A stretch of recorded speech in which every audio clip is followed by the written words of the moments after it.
শুধু আজকের জন্য 13ই জানুয়ারি। স্যারেন্ডারই হলো জেতার পথ। একজন নেশারী তখনই সাহায্য নিতে পারে যখন সে স্বীকার করে যে আমি সম্পূর্ণভাবে পরাজিত। বেসিক টেক্সট, পৃষ্ঠা নাম্বার 22। সম্পূর্ণ পরাজিত, কি অদ্ভুত কথা। তার মানে নিশ্চয়ই সারেন্ডার করা। সারেন্ডার মানে হলো পুরোপুরি হার মেনে নেওয়া, কোনো কিন্তু বা যদির কথা না রেখে সরে আসা, দুহাত তুলে দিয়ে লড়াই বন্ধ করা।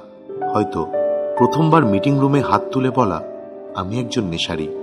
প্রথম পদক্ষেপ এমন জিনিস যা আমাদের নেশামুক্ত থাকতে দেবে। এই কথাটা বুঝবো কিভাবে? কারণ এই বিরাট পদক্ষেপ নেওয়ার পরে শুধু আজকের জন্য আমাদের আর নেশা করার প্রয়োজন হয় না।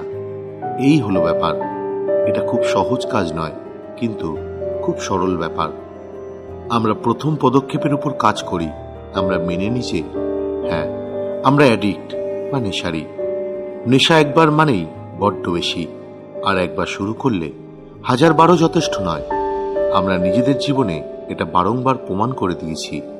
আমরা স্বীকার করি যে নেশা জিনিসটাকে আমরা কোনোভাবেই সামলাতে পারি না। আমরা এইসব স্বীকার করি, দরকার পড়লে চিৎকার করে বলি। আমরা প্রথম পদক্ষেপ দিয়ে দিনটা শুরু করি, শুধু আজকের জন্য। এটা স্বীকার করলে আমাদের আর নেশাশক্তির জীবনযাপন করতে হয় না। আমরা এই রোগটার কাছে সারেন্ডার করেছি। আমরা হেরে গেছি। আমরা মাঠ ছেড়ে কেটে পড়েছি, সরে এসেছি। কিন্তু সরে আসার ফলেই আমরা জিতে গেছি। এবং এটাই প্রথম পদক্ষেপের ধাঁধা।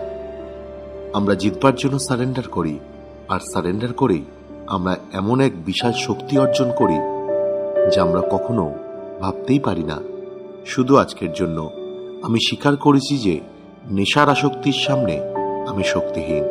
জিতবার জন্য আমি সারেন্ডার করব।